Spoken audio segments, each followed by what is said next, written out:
Sandra, very welcome in this podcast of BB Capital. Happy to be here. We discuss in this podcast the effect of the use of ESG techniques to enhance value of private equity investments. And you're a very prime candidate to interview because we have just heard from Simon that in your company, Argos, sustainability and financial management goes hand in hand, can't be really separated. Could you then, and you probably affirm that, could you give us a little bit more insight in that investment process which you actually as a partner supervise? Yes, indeed, we never separate ESG and investment process. We have people trained on both sides. And maybe before entering in the detail, why we are doing that? We are doing that simply because you cannot have a sustainable value creation without thinking about sustainability. That's quite obvious. So when we look at a company, we're doing a lot of due diligence, as you can imagine, and those due diligence are classical due diligence, of course, on the commercial part, on the financial part, on the operational part, etc., etc. And we always do a very deep due diligence on ESG. So if we see a company where this part is not really tackled or with bad red flags, we are not going through. And this is for the two strategies we have in Argos. As you know, in Argos we have a strategy which is a mid-market strategy. Yeah. Now we are raising the Fund 9, and we have Argos Climate Action, which is a strategy we invest in Routin, dedicated to decarbonization, but this effort we are doing that for all the strategies. After having done this, of course we have a discussion with the management. Sometimes nicely we call that a coffee meeting, but it's nothing to see with a coffee. And there we test I think the management on this, and especially in our strategy, because what we want to understand is if we are saying to him or to her, we want to enter in a deep transformation with decarbonization, with ESG, etc. Is he or her totally close to this kind of approach, or is he or her capable to understand that is a potential value creation for the company? And it doesn't mean that they start yet, but they have to have the wish to do it. And this is very in line with the feeling of the CEOs in Europe. As you know, we are in Argos, an European fund, and we did with BCG a study. We are doing that now for 3 years. And this Argos BCG barometer measure the 3 questions we asked to 700 CEOs all around Europe. The first question is decarbonization important for you or not? Is it an opportunity or is it a threat for you? And did you start or not to do something? And when we start 3 years ago to see if the level playing field of the company was really there for our strategy, surprisingly, we had more than 80% of the CEOs saying decarbonization is important for me. Almost 78 at this moment say it's an opportunity, but only 11% did something. And now, this year, we are more than 80% for the first 2 questions, and 33% of the CEOs have done a decarbonization plan. So you see, there is, I think in Europe, a momentum, despite all the noise you have, of people on the ground doing something. And why they are doing that? They are doing that because it's good for the business. So we need to understand if there is this wish from their part. And for us, and for Simon, for myself, and all my partners, this momentum of meeting the management, not only the CEO, but all the management team, is a really important meeting. After we work, and so we develop tools internally to see if there is a potential of decarbonization. It's what we call the Argos Carbon Buster. It's an internal name, I must admit, it's Simon's choose it. And in this, we measure the potential of decarbonization and how we can decarbonize a company And because we monitor all the sectors of the economy emitting carbon. So if a company, for instance, in Routin, it was the case, in agri-food is a company producing some products, they will say on the retail, we know that in this sector you have to look at the raw materials, you have to look at the packaging, etc. And we have the solution to decarbonize. So when we met the management, and after we work with this management during the weeks after this meeting, we know how to decarbonize a company, but before having investing in the company. So we know it's possible, we know at what price, and we can propose that to the management. To test your values a little bit. Sure. Is it enough to have a cost advantage, or do you also look for more actually value deriving from the decarbonization? And could you elaborate a bit? No, it's a very good point. Of course, we are a buyout fund. We are not an NGO, so we want to provide value for our investors and for the companies. And what we want is to have a sustainable leader. So when you say leader, it's also a leader in value creation. So it's not only in decarbonization. So what we are really doing there is to measure the value we create financially, but also, and that's for me is really important, and it's part of the resiliency of the company. It's to have aligned everybody inside the company. And we work a lot with the managers inside the company to have a plan, for instance, a plan involving everybody inside the company. So for me, the S of ESG is absolutely crucial. Because if you don't have embark everybody in the company, you cannot continue with in a sustainability manner to create value. It doesn't exist. And so I don't think you can just with financial tools create value and after you go. No, if you want to have a deep transformation, you need to have everybody there. And this is coming also with the G of ESG, the governance. In the governance mood, we are not a sitting investor, as you can imagine. We are always in a majority situation. We work very, very, very closely with the management, not only the first row and also deeper, because we want to be sure that the plan is becoming not only the plan of Argos, but it's the plan of the company itself. And so this strategic plan, we work in the first 100 days on this plan with the management, become the enterprise project of the company. So you're right, it's not only a matter of value creation, financial value creation, but it's really to put all the conditions together to have this effort of value creation made in a sustainable way, with all the ideas you can have around ESG. Right, so, and this transformation, as you the plan and the execution of the plan, could you let's say, elaborate a little bit on a case where you also had to invest very heavily in a certain company, which you had acquired, or partly acquired, and then had a return way in the future? Could you have, is that also possible with you? It's always the case. It's always the case. When we invest a big amount of capex, all the time we are doing a ROI study on this. Sure. And so we know that investing, but not only on capex, but also in OPEX. If we take in Routin, for instance, the big push we did to create value was to have more people on the ground, more commercial people on the ground to sell the products of Routin. It's a huge investment, human investment, and we know that there is a direct correlation between the sales and the people on the ground. If I'm taking and continue to elaborate on Routin, we knew after having worked deeply with the management, they had two main issues. The first one is, can we really sell in the US without having a production site on the US?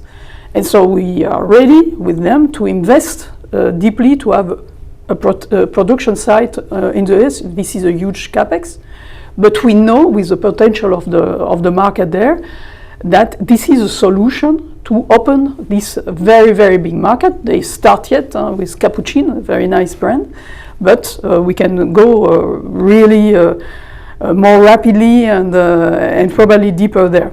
The second example is when you prepare, someone is in Kazakhstan, want to have thousands of bottles of different type of bottles of syrup of Rutin, different taste. But it's an enormous logistic affair, because sometimes you need, 20 bottles of this, but 100 bottles of that, etc. And so we knew that the organization of the site itself was, in a certain way, a bottleneck to the development of Rutin. So we decided to invest with the management in opening the place and permitting them to do their job and to expand their job. What I like to say, it's what we like in the company is really to accelerate. And the last push we did, and we want to really, I think, showcase that better, it's a push done on innovation. Because, of course, if you are in this kind of business, you need to surprise, you need to invent, you need to influence the market, and to do that you need to have a very huge team on innovation and the capability to showcase that to your clients. So we will open in the next months, in September probably, a studio where you can see all the innovation in Rutin, and we are very, very proud of being part of it. You're always part of the management. But that's very instructive, because it's as we've spoken about, of course, about our investors like impact on a single company, but also on the wider world. So if you enlarge the returns, or at least the revenues of a certain company, but also more products being sold, it goes right down to the farmer itself. He or she has a better prospect of delivering his or her products to the Group Rutin. The farmer is not actually helped by a shrinking Group Rutin or a stagnant Group Rutin. Group Rutin must actually grow. So that's what you also do with your fund. And that's it's what was explained very well by Simon. A big part of our strategy, and especially on decarbonization, is the work we are doing on the raw materials. Yeah. So of course, having a sustainable sugar, having sustainable packaging, etc., it's totally part of our strategy. So yes, in a certain way, we influence the market to make it happen. And I can tell you that the people from Groupe Rutin, they went to each factory of sugar in France to explain to them, we want to have decarbonized sugar, how do you offer it to us? And they had huge discussion to convince them to do it. And I must say, it was part of the influence that we want to see Groupe Rutin doing. This is all great, but we also have sometimes economic shocks, uncertainties. Of course. We see them now. You mentioned the US, etc. What would be the resilience of Groupe Rutin when economic conditions would really go down? I can say that we see that from inception. Every year you have crises. Groupe Rutin is in 100 countries. So of course you can feel the geopolitical turmoils every day. We discuss that every week with the management. In some part of the world it's booming, but in other part of the world, of course, actually we see that in Arabic countries, the situation is very difficult. So, and it was a very promising market. So, I must say the resiliency we see, and I will come on Rutin, but also on the other companies we invest in. I think it's totally part of our strategy, because when you work on decarbonizations, the first thing you are doing, you work on energy.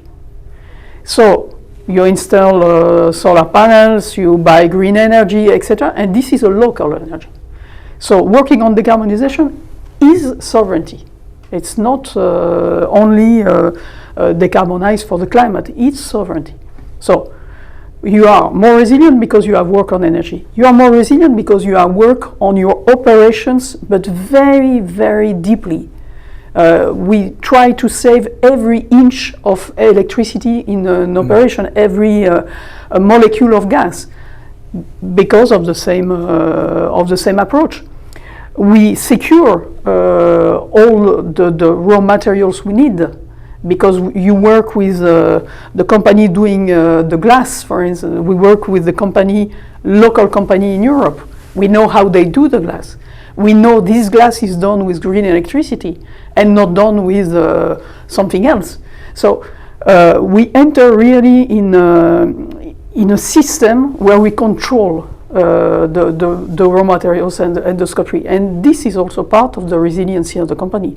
And last but not least, we are capable to measure, and I must say we are totally maniac about the measurement in KPI, everything in Argos. Yeah. But we know exactly what is the carbon footprint of each piece of what we are doing, and also the value of this piece. And we can demonstrate, and it's really the goal of Argos. We want to demonstrate that there is a correlation between the effort we are doing on decarbonization and the value creation. And if I'm taking the whole portfolio we have in Argos Climate Action now, what we observe, and it's just an observation, that those companies are more resilient than the classical companies you have on their sectors, because they have done this job. So resiliency, yes, is at the core of the strategy. Sandra, it looks like the perfect world, because with the focus on ESG, you enhance the value of the company, you make them more resilient, and also better prepared for all kinds of shocks in the future which you can't even envisage. Are there any drawbacks on ESG investing? I must say, I think we are now in the backlash of the backlash. Please explain. I will explain. A few months ago, especially when we had a change in the government in the US, you have a lot of people starting to say, well, it doesn't matter, there is no problem on the climate, it's not more important to invest in impact, etc., etc. So we heard a lot about it. Well, I must say, at the same moment, we successfully fundraised Argos Climate Action, so we didn't feel really this. And now, what we are looking to is we have very important investors. We have in our as our LPs.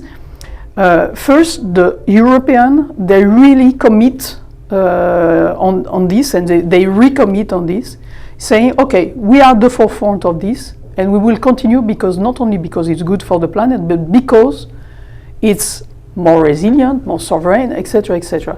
And if you, for instance, look at what happened in EIF a few weeks ago, they had the big annual meeting, and it was exactly this kind of approach. So that's for the European investors. Could I maybe interrupt you? In my gathering, the EU is also backtracking somewhat on their sustainability efforts. The CSRD is watered down, regulations should be down, if I hear all the noises from Brussels. Yes and no. Because if you look at yes and no, I think the principle stays the same. The granulometry, how we say that in English? Granulometry, yeah. Okay, the granulometry is less impactful, especially for SMEs. But all the SMEs who enter in this kind of approach, they continue. The big company will continue. And so yes, you have maybe not thousands of KPIs, but you continue to have the biggest one. So I don't see at all, maybe the intensity is more important, but the principle is totally there. So I don't feel the omnibus regulation as totally a movement, of 180 degrees at all. It's probably more common sense, probably a way to explain better that the taxonomy is not the alpha and omega, but you need to understand what is behind the taxonomy. And for Europe, I feel, I must say, more comfortable than a few months ago, because you see the tectonic of is now, I think, at a good point of an equilibrium in between this. If I'm looking at foreign investors, everybody says, oh, the US, it's Finnish impact. But no, it's not true. It's not true. You have very big names who say, because probably they were put in this turmoil of the change in political management in the US. But you have a lot of big investors who will want to continue to invest in impact and in climate, and especially the long-term investors, because they see the risk of the climate change. And if you just think like that, what is the risk of doing something and what is the risk of not doing something, it's common sense to continue. And this is totally our attitude. Optimistic view. I'd like to close off with two questions, specific questions. You work for private equity. Yep. That's what our investors directly invest in a private equity firm, as opposed to public investment. Do the two have the same impact, you think, or is there a divergence? I think there is, before I work in an infrastructure fund, and we love a lot what we call the blended finance. Blended finance? Blended finance, it's projects when you have public companies and private companies working together to make a same project. I think in a certain way we need everybody on board. We need everybody on board. And so maybe the way to do it is different. Maybe you can have tools different, etc. I think the way we are doing that in Argos, of course, it's a private equity firm. But for me, who work in the industry, I spent 13 years in Engie. It's more an operational push and a management push than just a financial tool we are mobilizing every day. So yes, there is room for everybody, sincerely on that. What we are doing, I think, is very impactful, company per company. We will not change the world because we invest in Groupe Routin, but we're doing our part of this. And what we want, and but really, with Simon and all my colleagues, partners in ACA, is with this fund showcase that we can both having a very ambitious trajectory in decarbonization and a very ambitious ambition in value creation. And why we want that? It's because if we demonstrate that with this fund, a lot of investors will want to do the same. Yeah. And when I see the people who invest in Argos, there was people like BB Capital, super committed in impact, etc. But we had also people who has never invested in an Article 9 fund, but they want to start with us this journey. So you see, yes, there is room for everybody. That's very optimistic. And I am very optimistic. Yeah, that's what I'm saying. And going through the last question, so, in 5-10 years time, Argos is a successful company. What is the definition for you for a successful company? But we have a very simple KPI. 25% of our carried is linked to the decarbonization KPI. So we need to decrease for 7.5% in carbon intensity each year our footprint, the footprint of our companies. So the first answer to this is just to measure if we did it, and having done this, we are aligned with Paris Agreement. Okay. So we do our part. Right. So that's a simple mind. The second maybe answer I will do to that is what I said before. We want really to demonstrate this link between decarbonization and value creation.